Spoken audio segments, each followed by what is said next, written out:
বড়দিন মানে বাহারি কেক, রং বেরঙের আলো। এর মাঝে জায়গা করে নিল রাম মন্দিরের আদলে তৈরি কেক।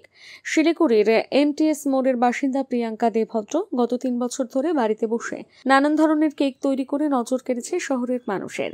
এবার বড়দিনের আগে সম্প্রতির মধ্যে ঐক্যের বার্তা দিয়ে রাম মন্দিরের আদলে এই কেক তৈরি করেছে প্রিয়াঙ্কা। জানা গিয়েছে 2 কেজি 500 গ্রাম ওজনের এই কেক বানাতে তার সময় লেগেছে প্রায় 2 দিন। আমার নাম প্রিয়াঙ্কা দে। আমি শিলিগুড়ির এমটিএস মোড় দেশবন্ধুপাড়ায় থাকি। আমি একজন হোম বেকার। রাম মন্দির উদ্বোধন আছে আগামী জানুয়ারির 22 তারিখে। তো আমি যেহেতু ক্রিয়েটিভ জিনিস বানাতে ভালোবাসি, তাই ভাবলাম যে 25 ডিসেম্বর উপলক্ষে রাম মন্দিরকেই বানানো যাক। তার জন্য কেকের মাধ্যমে চেষ্টা করেছি রাম মন্দিরকে ফুটিয়ে তোলার। পুরোটা এডিবল আছে।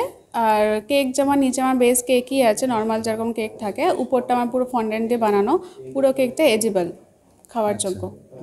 এটা মোটামুটি 2 কিলোর মতন ওয়েট আছে। কতভাবে বানালে? 2 দিন সময় লেগেছে।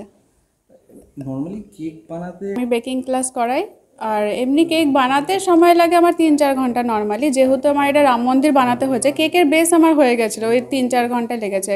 কিন্তু আমার পুরো স্ট্রাকচার বানাতে সময় লেগে গেছে, ওর জন্য ওটা বানাতে 2 দিন সময় লেগেছে। খুদ কাজেও একটু সময় লাগবে। আমি এমনি ক্রিয়েটিভ জিনিস বানাতে ভালোবাসি, ভালো ভালো ডিজাইন বা ক্রিয়েটিভ ডিজাইন করতে ভালোবাসি। কিন্তু নর্মালি মানুষের তো থিম কেকই দরকার, তো ওরকমই চেষ্টা করি বানানো, যে যেরকম চায়।